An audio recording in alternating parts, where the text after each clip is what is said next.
और आपको तस्वीरें दिखाते हैं। सीएस सुधांशु पंत सचिवालय पहुंचे हैं क्योंकि बेहद अहम बैठक होनी है।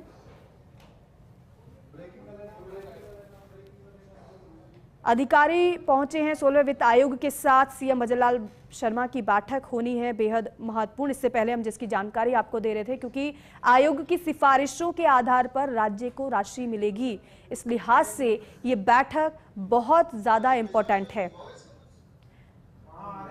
और इस बैठक में शामिल होने के लिए आप देख रहे हैं कि कर अधिकारी जो पहुंच रहे हैं, अधिकारियों के पहुंचने का सिलसिला शुरू हो गया। 16वें वित्त आयोग की ये बैठक है।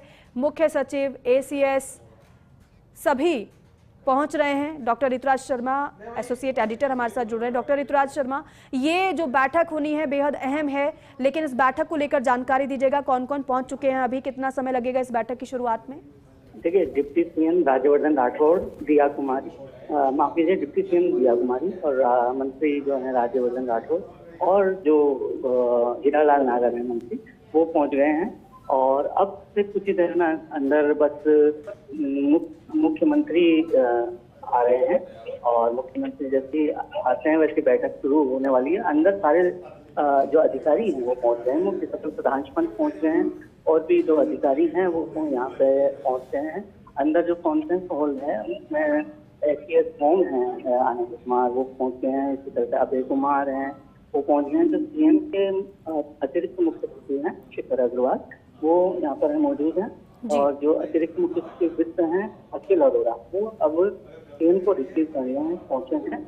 क्योंकि ये वित्त विभाग की बैठक है 16वें वित्त आयोग की। वित्त आयोग के जो तमाम सदस्य हैं वो यहाँ पर आ गए हैं और यहाँ जो 16वें वित्त आयोग के तमाम सदस्य वो पहुंच गए हैं। कॉन्फ्रेंस हॉल में उन्हें बाकायदा प्रोटोकॉल के साथ, सम्मान के साथ यहाँ पर लाया गया है।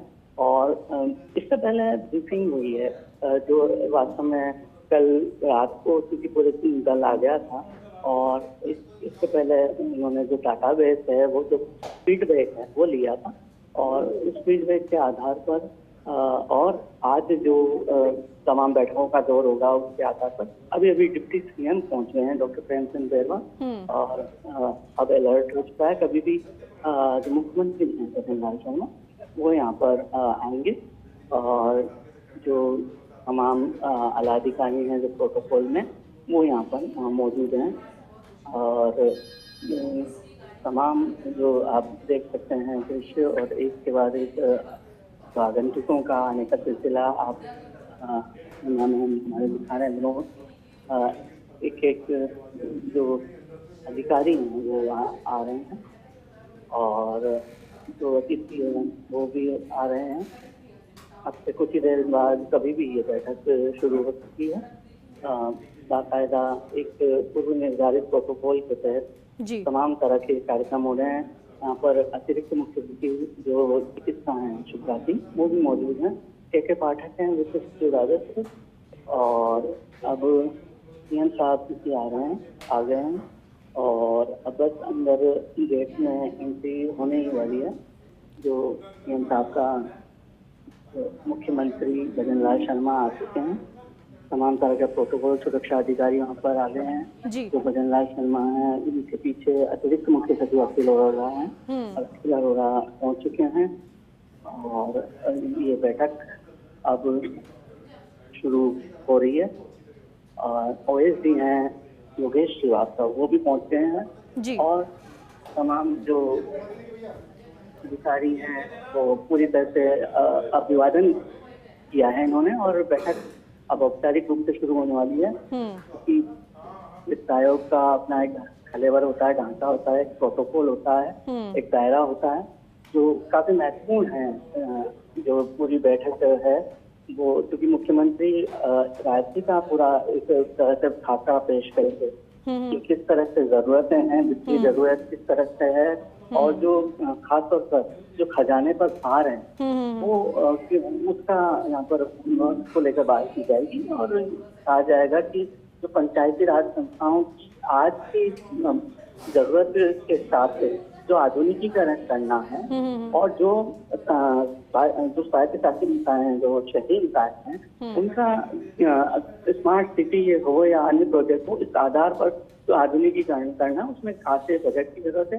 दूसरी बात कि जो विषम परिस्थितियां हैं, विषम परिस्थितियों के आधार पर किस तरह से बजट आवंटित किया जाए, और यह भी कि जो केंद्रीय करों का हिस्सा है उसमें ज्यादा से ज्यादा राशि दी जाए राजस्थान को, क्योंकि हर बार ये मांग की जाती रही है कि विशेष राज्य का दर्जा दिए जाने की।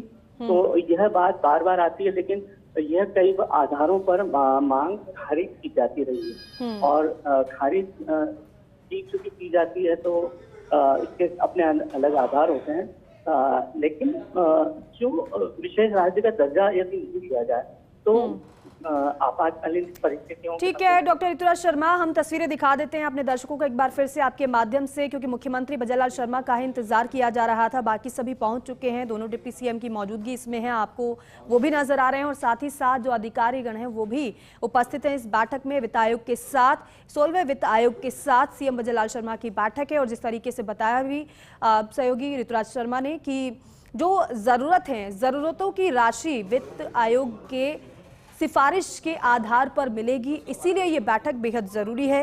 राजस्थान को विकास के पथ पर आगे ले जाना है, और इसलिए जरूरतें भी बहुत हैं, और सभी की जरूरतों को पूरा भी करना है, और उस जरूरतों को पूरा करने के लिए राशि की भी जरूरत है, और इस लिहाज से ये बैठक बेहद अहम है।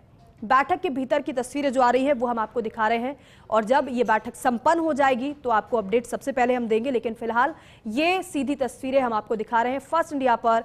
सबसे पहले आप देख रहे हैं किस तरीके से अधिकारी, मंत्री और साथ ही साथ मुख्यमंत्री की मौजूदगी इस बैठक में, दोनों डेप्यूटी सीएम मुख्यमंत्री के साथ मौजूद, और चंद मिनट में ही इस बैठक की शुरुआत हो जाएगी। डॉक्टर ऋतुराज शर्मा हमारे साथ लगातार बने हुए हैं। तो डॉक्टर ऋतुराज, क्योंकि राजस्थान को विकास के पथ पर आगे ले जाना है और जरूरतें भी बहुत ज्यादा हैं, जरूरतें पूरी होंगी राशि जब मिलेगी, और इस लिहाज से ये बैठक बेहद अहम हो जाती है।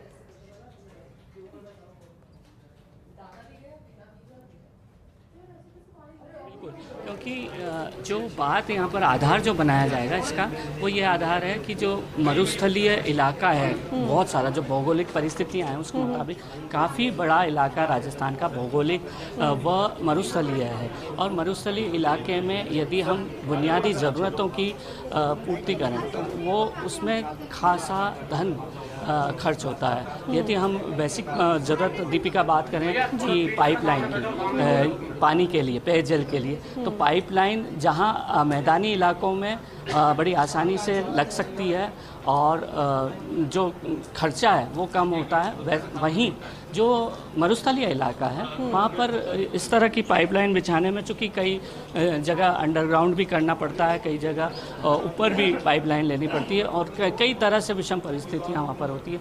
इसके साथ साथ ही कई इलाके पहाड़ी क्षेत्र हैं, तो उसके आधार पर भी ये मांग की जाएगी कि जिस तरह की भौगोलिक परिस्थितियाँ हैं उसके आधार पर अलग तरह के कंटिजेंसी प्लान बनाकर उसमें राशि आवंटित की जाए। और यह भी मांग यहाँ पर ख़ास तौर पर कि जो पहले काफ़ी समय तक सूखे की स्थिति रही है, और जो राजस्थान का अधिकांश भूभाग है वो सूखे की चपेट में येन केन प्रकरण आता रहा है, औसत से कम बारिश होती रही है। तो एक इलाका वो जो सूखे का इलाका, और एक इलाका वह जो सूखे के अलावा जहाँ अतिवृष्टि होती रही है। कई बार हमने देखा है कि अतिवृष्टि का प्रकोप झेलना पड़ा है, यहाँ तक कि कल रात से लेकर आज भी अगर बारिश की बात करें तो वो काफ़ी बारिश आई है, तो बारिश के कारण कई इलाकों में पानी भरा है। तो ऐसी विषम परिस्थितियों में किस तरह से नियोजन हो, शहरी नियोजन की बात की जाए, मुख्य बात शहरी नियोजन, जहाँ सीवरेज प्लान किस तरह से हो, सड़क पुल निर्माण, ये काम किस तरह से हो, स्मार्ट सिटी के तहत किस तरह के काम किए जाएं, उन तमाम कामों को लेकर निश्चित रूप से संसाधन ज़्यादा लगाने पड़ते हैं, राशि ज़्यादा आवंटित करनी पड़ती है, बजट ज़्यादा आवंटित करना पड़ता है। वहीं अगर ग्रामीण विकास की बात करें तो दूसरी तरफ ग्रामीण विकास में भी यही बात उभर कर सामने आती है। और दीपिका, एक और बात खास तौर पर ध्यान रखना होगा कि ये अभी जो वित्त आयोग है जिसकी राशि को लेकर क्रियान्वयन हो रहा है, काम हो रहा है, वो 15वां वित्त आयोग है। 15वां वित्त आयोग का कार्यकाल 2025 में पूरा होगा। 2025 तक 15वें वित्त आयोग के हिसाब से कामकाज हो रहा है, क्रियान्वयन हो रहा है, जो जो योजनाएं बनाई गई हैं उनका। ये जो दौरा है वो 16वें वित्त आयोग के लिए है कि 16वें वित्त आयोग में किस तरह से राज्यों को राशि आवंटित की जाए। और जो संघीय ढांचे का प्रारूप है और जो पीएम मोदी की परिकल्पना है संघीय ढांचे को लेकर, जिसमें राज्यों का भी समुचित विकास हो केंद्र के साथ, तो उस परिकल्पना में राजस्थान कितना फिट होता है ये देखने वाली बात है। अक्सर हम ये कहते आए हैं दीपिका कि जब भी राशि देने की बात आती है तो या तो सियासी दृष्टिकोण से देखा जाता है या फिर ज़्यादा से ज़्यादा उन राज्यों की ओर देखा जाता है जिनके लिए पहले ही कह दिया जाता है कि ये पिछड़े राज्य हैं। मसलन बिहार को ज़्यादा राशि कई बार दी जाती है, यूपी को बड़े भौगोलिक क्षेत्र के आधार पर, कई बार बड़े राज्य होने के आधार पर राशि दी जाती है।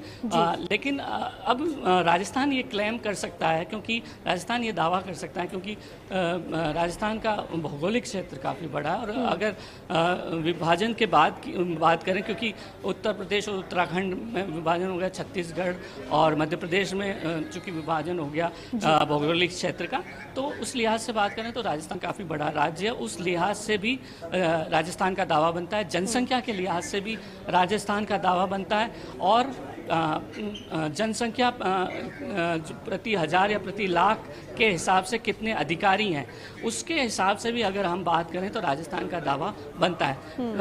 और अन्य जो भौगोलिक संसाधन या प्राकृतिक संसाधनों की बात करें तो उसके लिहाज से भी दावा बनता है। उन दावों के आधार पर कितना कंसीडर किया जाएगा वित्त आयोग के द्वारा, क्योंकि वित्त आयोग की जब रिपोर्ट बनती है उसमें भी समय लगता है, करीब चूँकि ये तमाम राज्यों का दौरा करेंगे जो आयोग की टीम है, तब जाकर वो रिपोर्ट एक एक फाइनल करेंगे। और एक खास बात यह है कि दीपिका कि जो अरविंद पनगड़िया हैं, चूँकि वो राजस्थान के ही हैं, तो इस लिहाज से हम मान सकते हैं, ये दावा भी कर सकते हैं, एक अपनत्व की भावना भी उनके मन में है। और अपनत्व की भावना के साथ साथ चूँकि मुख्यमंत्री भी बार बार उस तरह से अपील करते रहे हैं और ब्यूरोक्रेसी भी अपील करते रही है सीएस सुधांशु पंत के नेतृत्व में, तो ज़्यादा से ज़्यादा एक अलग प्लान बनाकर, कंटिजेंसी प्लान बनाकर या अन्य तरह से राजस्थान को राशि आवंटित की जाए।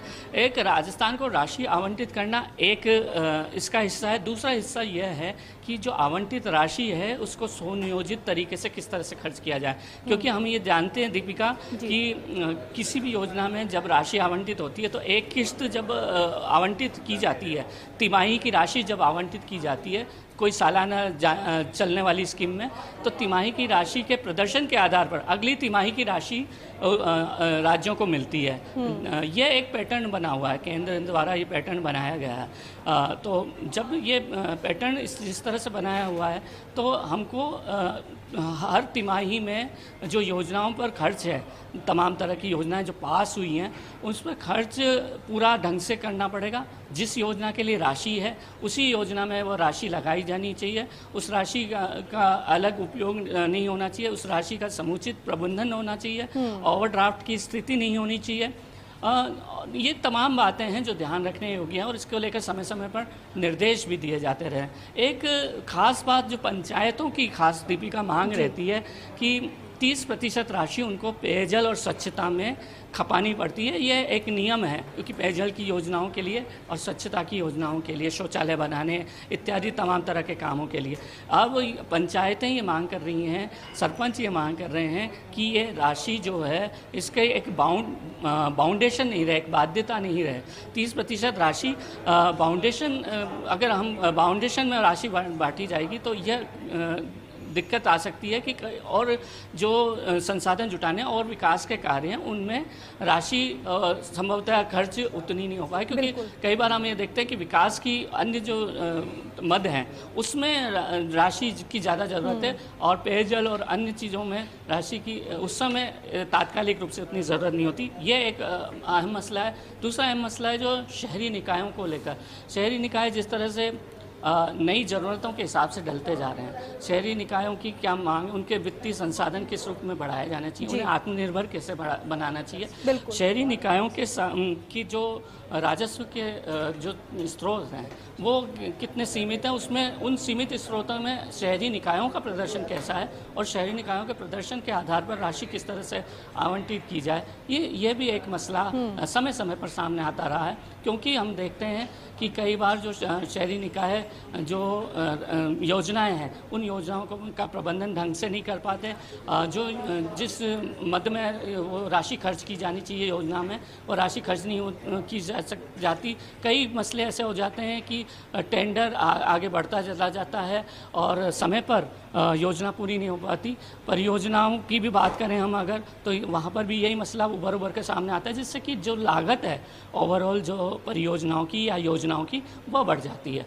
तो इसको नियंत्रित करना होगा। इसको नियंत्रित करने की भी अपनी एक कसौटी आयोग के सामने ये रखी जाएगी, क्योंकि आयोग ने यहाँ आने से पहले बता देना चाहूँगा दीपिका, तमाम एक्सरसाइज की है और उस तमाम एक्सरसाइज में जो अर्थशास्त्री हैं जो यहाँ से ही जुड़े हुए हैं, राजस्थान से ही जुड़े हुए हैं और जो राजस्थान यूनिवर्सिटी में अपने अर्थशास्त्री के रूप में पहचान बना चुके हैं, उनसे कंसल्टेशन बाकायदा की जा चुकी है और जो राज्य का बजट है उसकी मूल कॉपी उनके हाथ में पहले से दी जा चुकी है। उसमें एक्सरसाइज उन्होंने की है कि राजस्व घाटा कितना है, राजकोषीय घाटा कितना है, योजनाओं का किस तरह से क्रियान्वयन किया जा रहा है और योजनाओं के क्रियान्वयन में कहीं अगर ऑडिट पैरा बनता है यानी कि डॉक्टर इतराज बेहद महत्वपूर्ण जानकारियां आप दे रहे हैं।